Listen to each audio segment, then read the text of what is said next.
SBS advises that the following program contains content that may concern some viewers.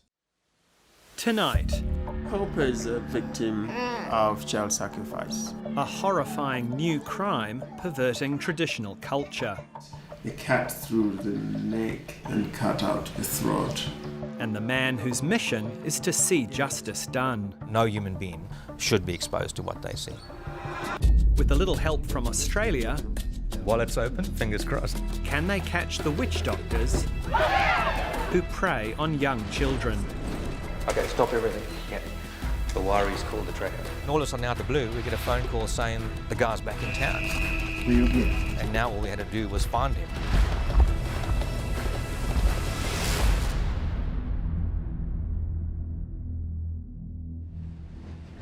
I love the way you handle my situation. I love the way you fight for me. I love the way you handle my situation. Peter Sawachiryanga certainly has a way with kids. I love the way.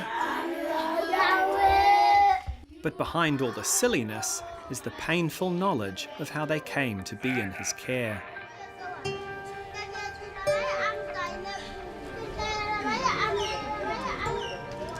What if you do like this?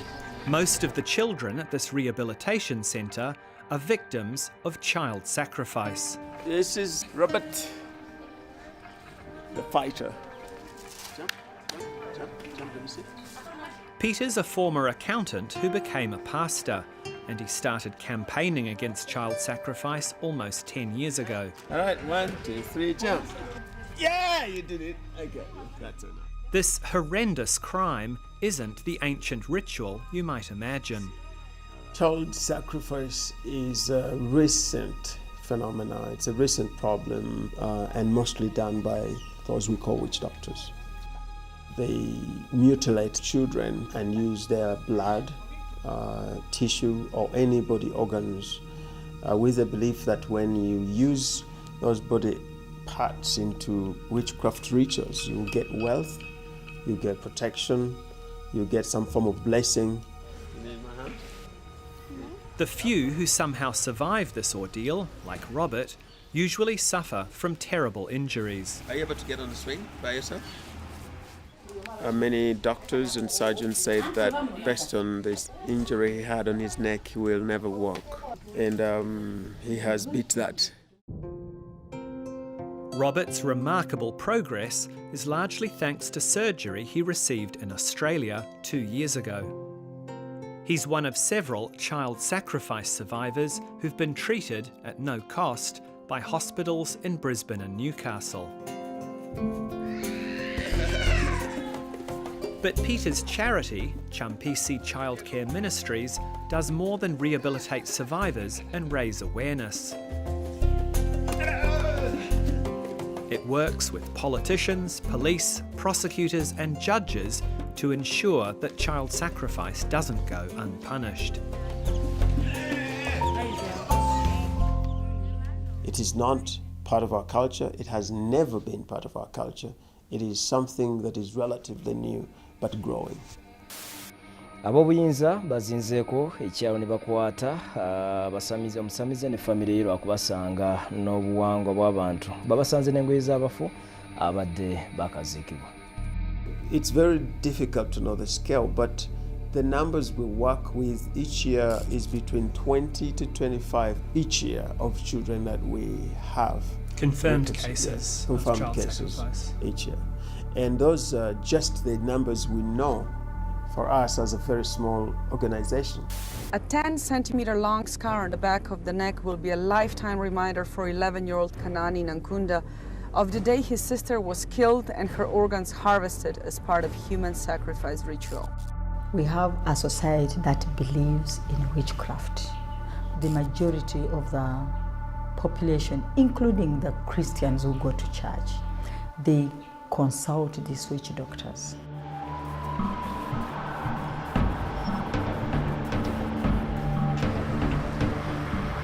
Widespread concern over child sacrifice in Uganda emerged around 10 years ago, following an economic boom and rapid social change. Perhaps people saw an easy route to riches. Some witch doctors, using the cover of traditional medicine, find it all too easy to exploit the greedy and gullible, even wealthy businessmen and politicians. They manipulate the mind of their clients, and when they see that this one is interested in money, is interested in wealth, and is so greedy, they'll go ahead and ask the impossible. They ask you to sacrifice a human being, and people have gone ahead to do it. They call him the miracle child. A machete was sliced through Alan's head and neck in an attempt to behead him. Back in 2012, the BBC investigated the case of Alan Sambatia. The men Alan claims kidnapped him for sacrifice live in this village. They were arrested and released without charge. Posing as businessmen with a construction project, the BBC captured shocking footage of one of the witch doctors Alan had accused. We were introduced to this man, Awali. During the first meeting, Awali sacrificed a goat to bring luck to the business. A few days later, we were invited back to his shrine to discuss what he regards as the most powerful spell, child sacrifice. There are two ways of doing this. We can bury the child alive on your construction site, or we cut the child and put their blood in a bottle of spiritual medicine. If it's a male, the whole head is cut off, and his genitals.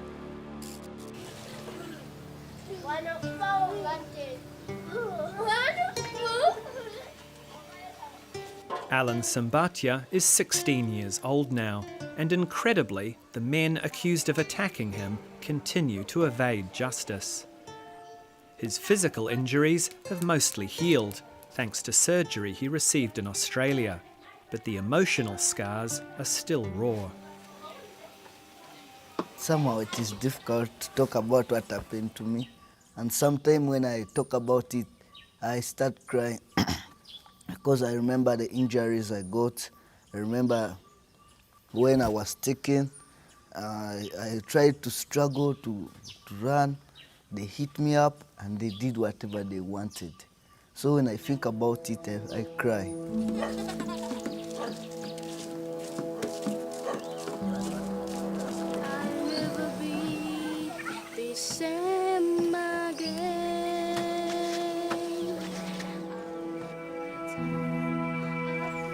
N'ennaku z'omwezi sizizeerabira. Gwali 29 mwezi gwa 10, ennaku z'omwezi 21, omwana wange yali ava ku ssomero naye yawambibwa ne bamutwala mu nsiko ne bamusala.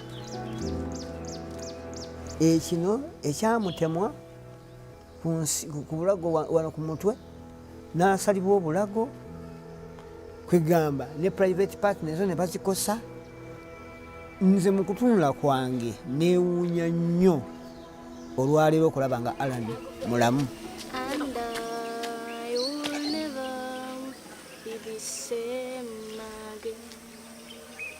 How do you feel about the men that did this to your son?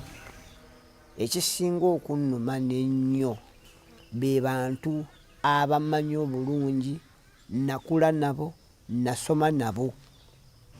Twali twetwala nga bantu ba Luganda. Kwegamba kinneewuunyisa era neebuuza ddala lwaki baakikola. Naye nga siyinza kuwulira bulungi nga bali bweru. Although Alan recognised his attackers, the case against the two witch doctors was dismissed at the time because the court refused to accept the testimony of a 6-year-old. But Peter has never given up hope of bringing them to trial. It is interesting how a case with overwhelming evidence was kicked out of court. I think Alan's case in the area of justice has been the longest on my table since 2009. 2 against 2, right? Yeah. Peter desperately wants justice for victims of child sacrifice. But in a poor country like Uganda, that costs money. Luckily, he gets help from Australia.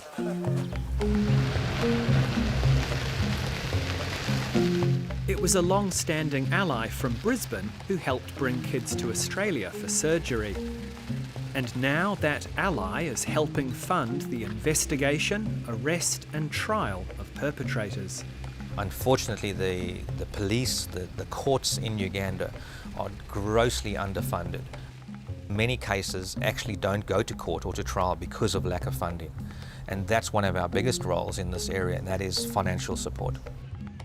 Originally from South Africa, Rodney Callanan is a civil engineer who started a charity supporting vulnerable children in East Africa.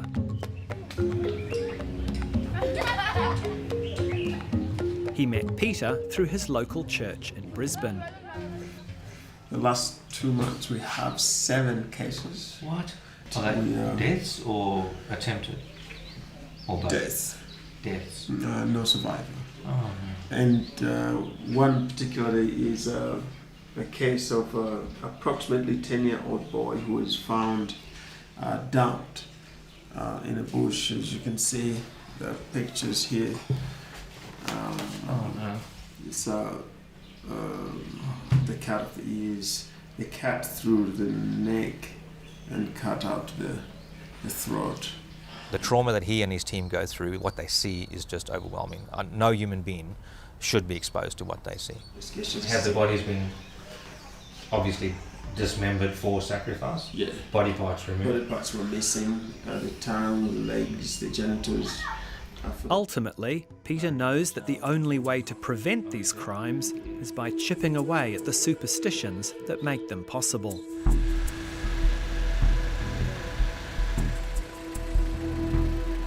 He's bringing his team to the village where the latest victim was found dumped in the bush. An unidentified boy about 10 years old. Peter's here with Hudson, Alan's dad, to appeal for information and to raise awareness of a problem cloaked in ignorance and fear. Why we are here is we heard of a story of a child who was sacrificed here. And unfortunately, the people that kill these children are among us. If you know who killed our child, just come and tell us, call the number, we will even put a reward. Please, don't fear. If you fear, next time it will be your child. The villagers listen politely. But the person who makes the biggest impression today is this man.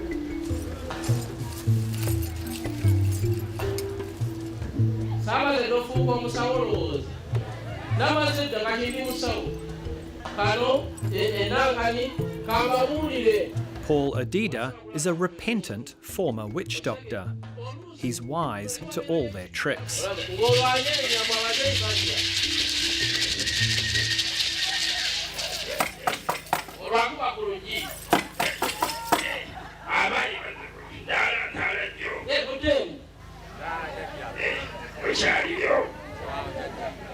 The villagers lap it up. I get the feeling this is very familiar to many of them.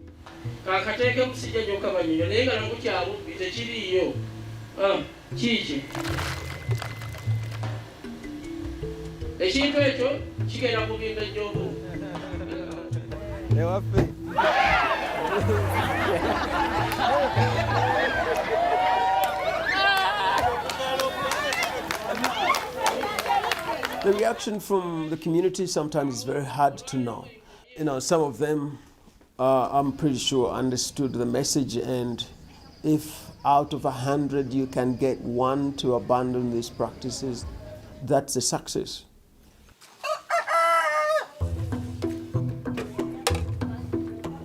Right now, Peter and Rodney have some reason for hope. After 9 years, there's finally been some progress in the case of Alan Sambatia. The first breakthrough came late last year.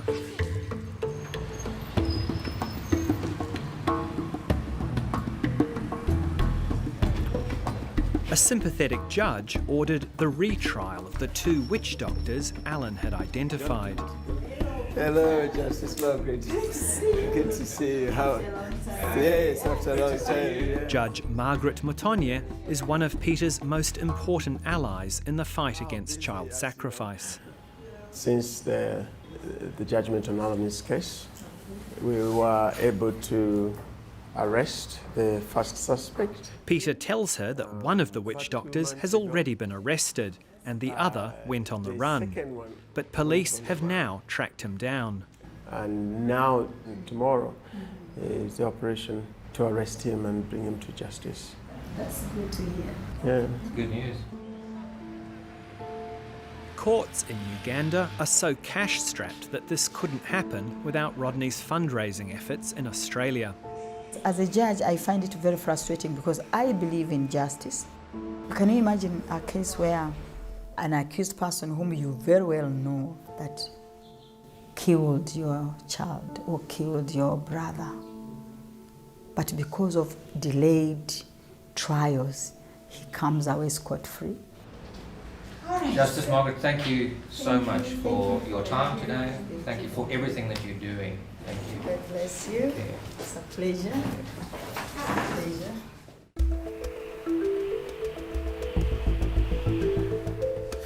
So Awali's phone is on. The next morning, Peter and Rodney meet with two police detectives, whose identities we will disguise for their own protection. Please, have a seat.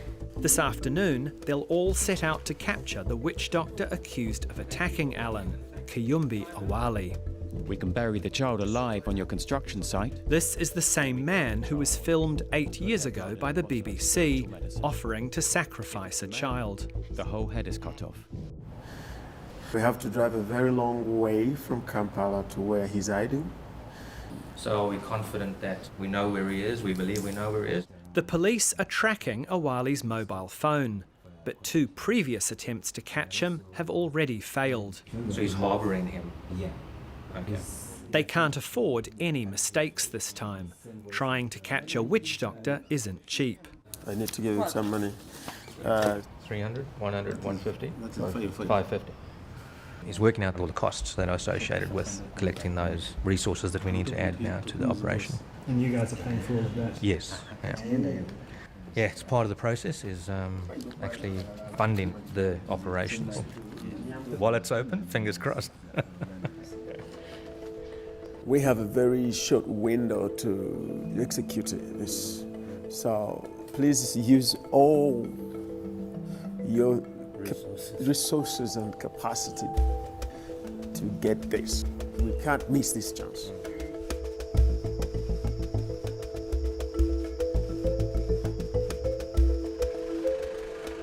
We want to bring justice to Alan. We want to bring closure to his father and have this guy tried and convicted and hopefully sent to jail for a very long time.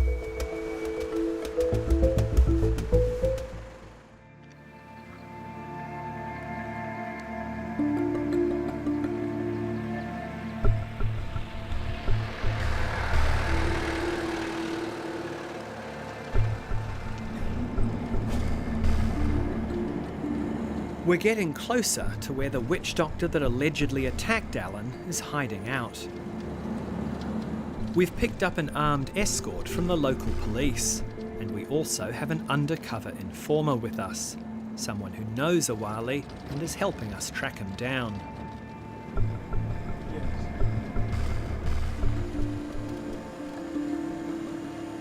Rodney's worried we'll draw attention to ourselves.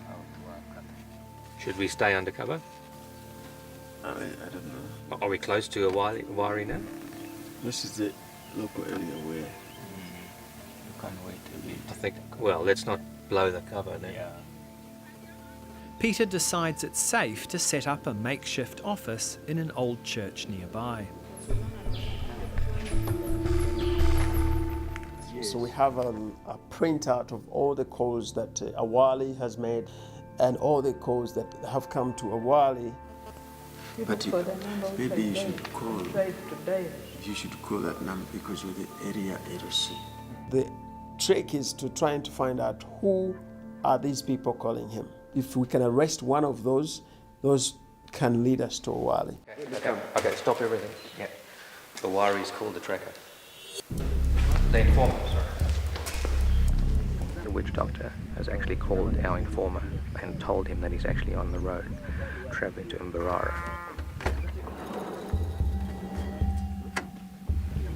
Mbarara is 5-6 hours away from here. That's unfortunately not very good news at all. He's not here. Go call the police in Kamwenge to put a roadblock on the Mbarara road.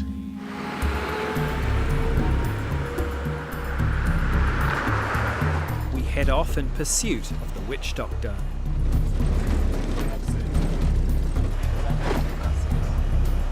So how do you feel as a pastor, as a former accountant, running around the countryside doing detective work, with the police often looking to you for advice and direction? It has become part of me. And I do it because I have to do it. Or I do it because I have no choice. It's probably even confusing to my wife, because sometimes she doesn't know where I am. Or even my kids, if they ask me, what did you do today? Maybe sometime I'll find a way to describe it. It's just you in the jungle, and sometimes I think I don't even know that you're gonna come back. Right now we are in a critical time. The person giving us coordinates is not prompt. Unfortunately, we're not getting updates from the person tracking the witch doctor's phone. So we are struggling because now the suspects are moving. So we don't know whether he's ahead of us or behind. This is at 1:57. Unfortunately, the intelligence was lacking. Information that we needed from headquarters wasn't provided. Where he was supposed to be, he wasn't there. So we just went through this absolute roller coaster. To make matters worse, Peter soon realises the police haven't set up a roadblock to catch the witch doctor. I am in a desperate need. I think they are fearing to communicate to Mbarara to put roadblocks. I don't know how this works.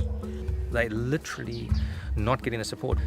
That roadblock is not able to be established. And it's probably because it's Friday afternoon. The policemen probably have not been paid and they've gone home. So due to lack of information, it's very difficult to make a decision.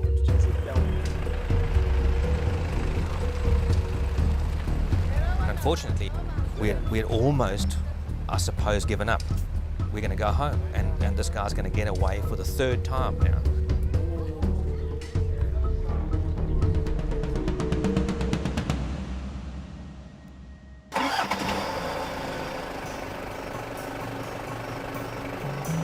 But just as things are looking hopeless, some good news. All of a sudden, out of the blue, we get a phone call saying the guy's back in town. And now all we had to do was find him. And through literally incredible detective work on Peter's part, not even the police, he managed to find out where he was and who to actually lead us to the house.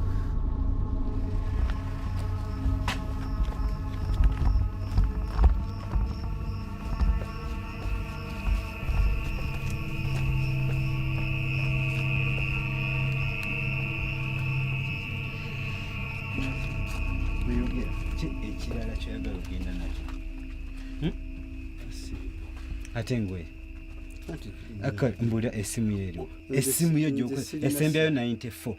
We just found him sleeping. And how did he react? He had no choice because we were many, we were in front, we were behind, and we were able to cover him up. He tried to struggle? Absolutely, yes, he tried to. Yeah, he was struggling, but he found he had no choice. What are you looking for, Peter? Artifacts. So we're just looking for artifacts and things that we think he uses. Okay,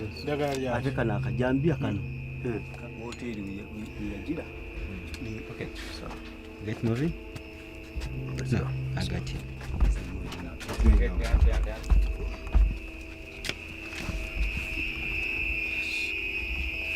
Calm Okay. Okay. Put back his down. Peter, put back his down again.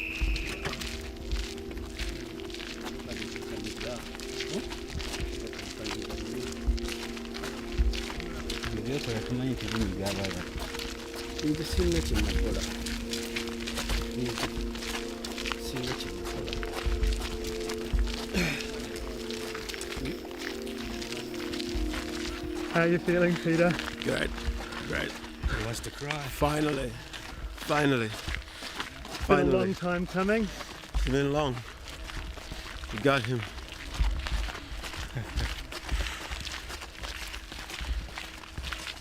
We got him.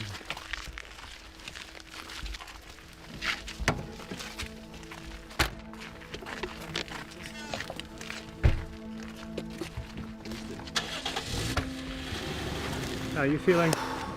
Unbelievable. I'm actually quite emotional, to be honest. It's amazing.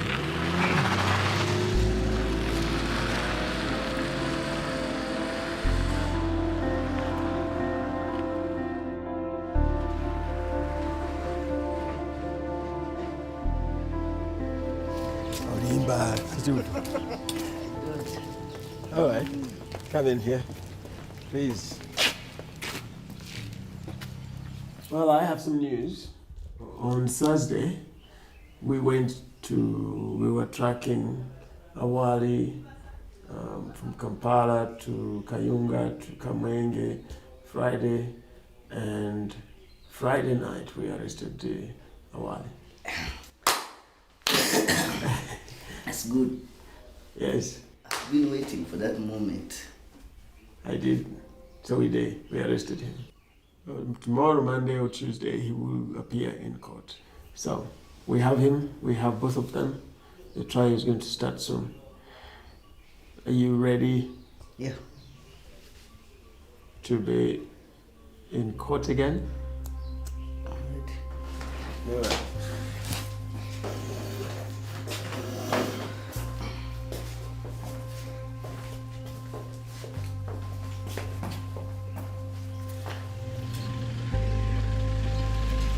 The wheels of justice turn slowly in Uganda, if at all.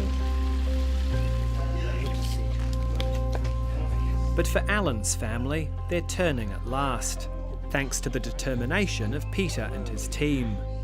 Hey, morning. And some generous foreigners.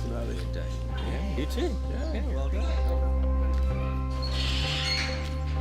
How do you feel as a Ugandan judge about the fact that you need to rely on charity from Australia to be able to hear some of these cases? Of course, the state has the responsibility to do that. It would be absurd that it takes a foreigner to come in and do what our government is supposed to be doing. It is sad to see that we have left the protection and fighting of rights for the children to charity, because that is exactly what is happening.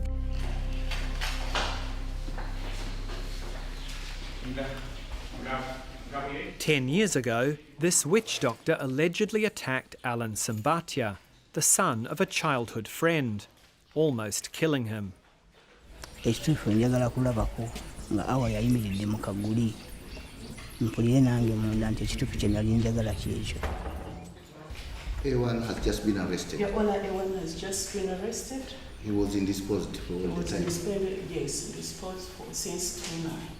Kigambibwa nti Kivumbi awali n'engasirwa ekipo ngenda kusomeza lya 21 mwezi gwa 10 mwaka 2029 mu kyalo kye bayita Busolo ekisangibwa mu district y'e Kayunga bwe mwagezaako okutta Sembatya Alan nga musala n'akaso.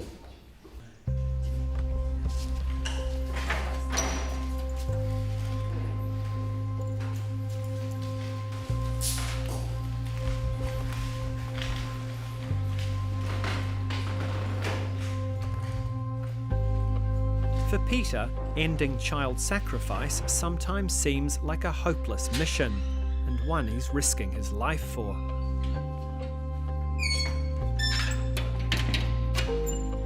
Even his biggest supporters worry about the toll it's taking on his health and his family. Sometimes I feel like giving up, but then you hear of a case and I'm like, who's following up on these? Who's finding justice on this childish case? And then you go back into it.